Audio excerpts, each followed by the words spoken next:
어느 날 한국의 한 청년이 인터넷 광고 하나를 발견했습니다. 월급 600만 원, 캄보디아 근무, 경력 우대라는 달콤한 조건이었죠. 다른 한 여성도 비슷한 광고를 봤습니다. 콜센터 경험자라면 월 800만 원까지 가능하다는 내용이었습니다. 억대 연봉의 꿈을 품고 그들은 캄보디아행 비행기에 올랐습니다. 하지만 그곳에서 기다리고 있던 건 꿈이 아니라 악몽이었습니다. 여권을 빼앗기고 폭행당하고 범죄 조직에 강제로 편입되는 상황이었으니까요. 이것은 단순한 범죄 사건이 아닙니다. 캄보디아라는 나라가 걸어온 아픈 역사, 그리고 거대한 이웃 국가와 맺은 기묘한 관계가 만들어낸 비극적 결과물입니다. 지금부터 그 이야기를 풀어보겠습니다. 청년은 약속 장소에서 누군가를 기다렸습니다. 잠시 후 검은색 차량 한 대가 다가왔죠. 차에 타자마자 분위기가 급변했습니다. 휴대폰이 강제로 압수되고 주먹이 날아왔습니다. 저항할 틈도 없이 어딘가로 끌려간 그는 도착하자마자 또다시 심한 구타를 당했습니다. 그리고 서류 뭉치가 눈앞에 던져졌습니다. 앞으로 네가 해야 할 일이라는 설명과 함께요. 할당량을 못 채우면 목숨을 보장할 수 없다는 협박도 따라왔습니다. 그는 보이스피싱 범죄 조직의 일원이 되어버렸습니다.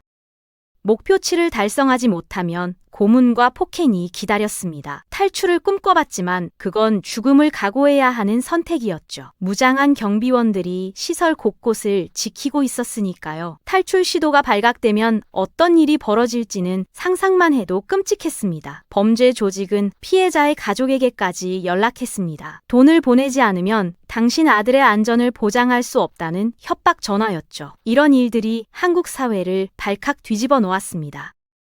한국 정부는 즉각 캄보디아 당국에 인질 석방을 요구했습니다. 하지만 돌아온 반응은 미지근했습니다. 오히려 캄보디아 측에서는 황당한 주장을 내놓았습니다. 캄보디아는 충분히 안전한 국가인데 왜 한국 국민들이 범죄에 휘말리냐는 것이었습니다. 심지어 한국 정부가 자국민 교육을 제대로 하지 못한 탓이라는 말까지 나왔죠. 이건 명백한 책임 회피였습니다. 많은 전문가들은 그 배경에 중국이 있다고 지적했습니다. 캄보디아의 범죄 조직은 상당수가 중국계로 알려져 있습니다. 그리고 캄보디아 정부는 이들과 깊은 유착관계에 있다는 의혹을 받고 있죠. 범죄 조직이 지역 관료들에게 매달 일정 금액을 상납한다는 증언도 있습니다. 일종의 보호비를 내는 셈이죠. 장사가 잘 되면 다음 달엔 금액을 더 올려주겠다는 식의 거래가 이루어진다는 것입니다. 이런 구조 속에서 캄보디아 당국이 적극적으로 범죄를 단속하기 어려운 상황인 것이죠. 캄보디아의 한 도시 시아누크비를 가보면 놀라운 광경을 목격하게 됩니다. 거리 곳곳에 중국어 간판이 넘쳐납니다. 중국 음식점, 중국 카지노, 중국 상점들이 즐비하죠. 이곳이 과연 캄보디아인지 중국인지 구분이 안 갈 정도입니다. 사람들은 이렇게 말합니다. 캄보디아는 이미 중국의 손아귀에 들어간 나라라고요. 중국이 싫어하는 일은 절대 할 수 없는 상황이라는 것입니다. 한국 정부에 대한 비협조적 태도도 결국 중국 눈치를 보기 때문이라는 분석이 지배적입니다. 그렇다면 의문이 생깁니다. 캄보디아는 엄연한 독립국가 아닙니까? 1953년에 프랑스로부터 독립했고 1955년에는 유엔에도 가입했습니다. 그런 나라가 어쩌다가 이 지경까지 오게 된 것일까요? 여기에는 깊은 역사적 배경이 있습니다.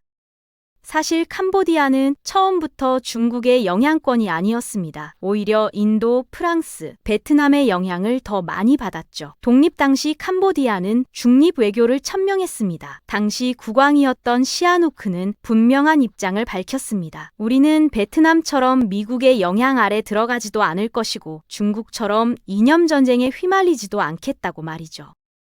하지만 현실은 냉혹했습니다. 캄보디아의 국력은 너무나 약했습니다. 주변에는 베트남과 태국이라는 강국들이 버티고 있었고요. 국내적으로는 끊임없는 반란과 쿠데타로 정국이 불안했습니다. 중립이라는 이상적인 카드는 현실 속에서 오래 유지되기 어려운 선택지였던 것이죠. 바로 이때 중국이 다가왔습니다. 베트남이나 태국 같은 나라들이 뭐가 그리 무섭냐는 식으로 접근했죠. 우리와 손을 잡으면 중국이 캄보디아를 보호해주겠다는 제안이었습니다. 1958년 캄보디아는 중국과 공식 외교 관계를 수립합니다. 시아누크는 균형 외교라는 명분 아래 중국과 가까워지며 각종 무상 원조를 받아냈습니다. 중국은 도로를 깔아주고 병원을 지어주고 체육관도 건설해줬습니다. 우호의 제스처처럼 보였죠. 그런데 문제는 그 다음이었습니다. 캄보디아가 내전에 빠지자 중국이 본격적으로 개입하기 시작한 것입니다. 일부 학자들은 중국이 일부러 캄보디아의 혼란을 조장했다는 의혹을 제기하기도 합니다. 처음부터 캄보디아를 먹기 위한 계획이었다는 것이죠. 캄보디아를 손에 넣으려면 내부가 분열되고 혼란스러워야 했습니다. 사람을 보내 분염을 부추기고 친중 정치인들에게는 돈을 쥐어주며 매수했다는 주장입니다.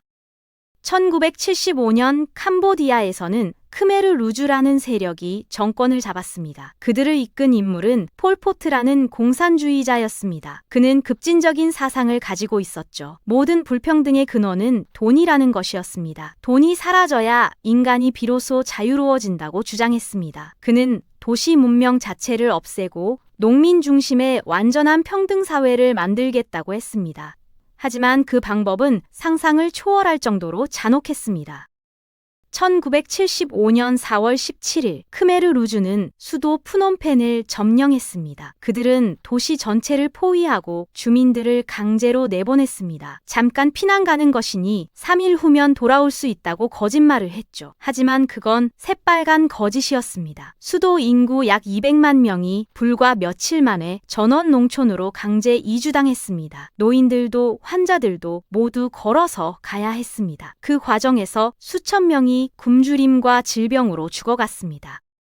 폴포트 정권은 민주 캄푸치아라는 이름의 극단적 공산주의 정권을 세웠습니다. 20세기에 원시 공동체 실험을 벌인 것이죠. 화폐를 완전히 없애버렸습니다. 생활 필수품은 오로지 국가가 배급하는 것만 받을 수 있었죠. 학교 문을 닫아버렸고 교사와 교수 같은 지식인들은 자본주의 잔재라며 처형했습니다. 불교 사원을 파괴하고 승려들을 강제로 환속시켰습니다. 더욱 충격적인 건 가족 제도까지 해체했다는 것입니다. 부모와 자식도 떨어져 살게 만들었죠. 가족보다 당이 우선이라는 이유였습니다. 하지만 이건 시작에 불과했습니다. 크메르 루주는 혁명에 불순한 자, 과거 정권에 협력한 자, 지식인, 외국어를 할 줄 아는 자를 모두 적으로 간주했습니다. 안경을 쓴 것만으로도 자본주의 첩자라며 처형당했습니다. 외국어를 쓴다는 이유로 스파이로 몰려 죽었습니다. 베트남 사람이라는 이유만으로도 목숨을 잃었습니다. 그들은 비밀 경찰 조직과 툴슬랭 수용소를 통해 체계적으로 학살을 진행했습니다. 수많은 사람들이 툴슬랭에서 고문당한 후 킬링필드라 불리는 들판으로 끌려가 살해당했습니다. 처형 도구는 총이 아니었습니다. 곡괭이, 쇠몽둥이, 농기구 같은 것들이었죠. 총알이 아깝다는 이유 때문이었습니다. 정확한 숫자는 알 수 없지만 약 170만 명, 당시 인구의 약 25%가 목숨을 잃었다고 추정합니다. 상상조차 하기 힘든 규모의 학살이었습니다. 그런데 이 참혹한 정권 뒤에는 중국이 있었습니다. 당시 중국은 베트남과 심각한 갈등 관계에 있었습니다. 캄보디아의 크메르 루주를 반베트남 전략기지로 활용한 것이죠. 중국은 폴포트를 아시아의 혁명 영웅으로 치켜세우기까지 했습니다. 이 시기부터 캄보디아 내부에서는 중국이 강력한 보호자라는 인식이 깊게 뿌리내리기 시작했습니다. 1978년 상황이 급변했습니다. 크메르 루주가 베트남 국경 지역을 반복적으로 습격한 것입니다. 그중 가장 악명 높은 사건이 바축 학살이었죠. 민간인 3천여 명이 살해당했습니다. 베트남은 자위권 행사 명분으로 강력하게 반격했습니다. 베트남군이 캄보디아를 침공한 것이죠. 1년 뒤 폴포트 정권은 무너졌습니다. 베트남군이 푸놈펜을 점령했죠. 폴포트는 산악지대로 도망쳤고 1998년 정글 은신처에서 결국 사망했습니다. 하지만 이야기는 여기서 끝나지 않았습니다.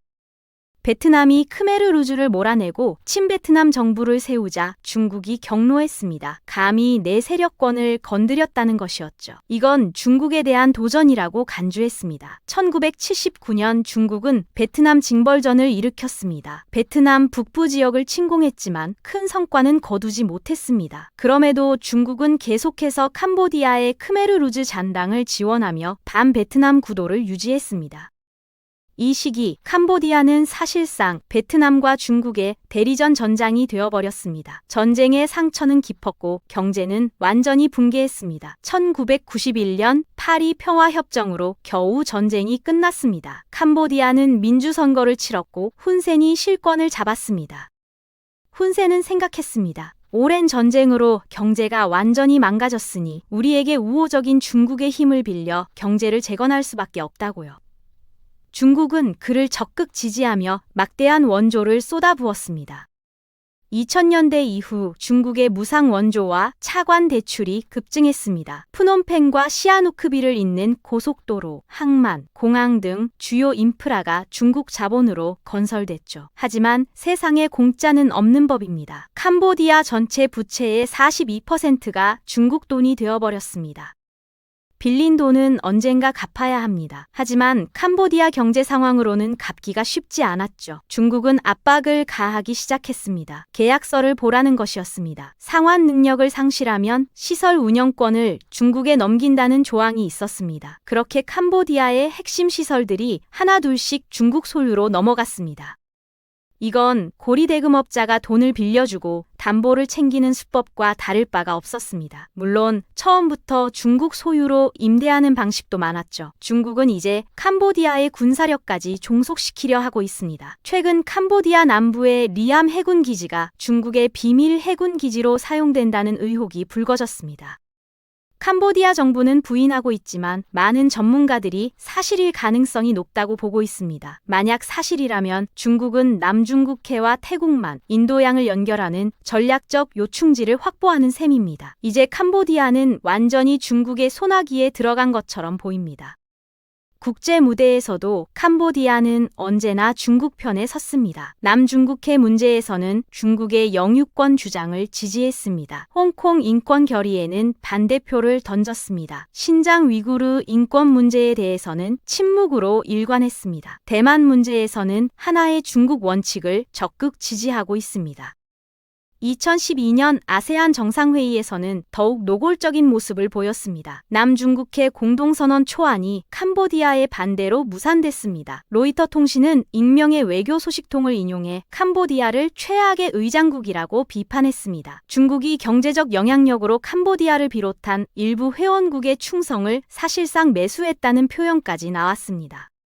이게 바로 권위주의 국가 간 상호 의존 구조입니다. 중국은 돈을 주고 캄보디아는 충성으로 보답하는 것이죠. 서로의 약점을 덮어주는 관계입니다. 하지만 이 구조의 최대 피해자는 캄보디아 국민들입니다.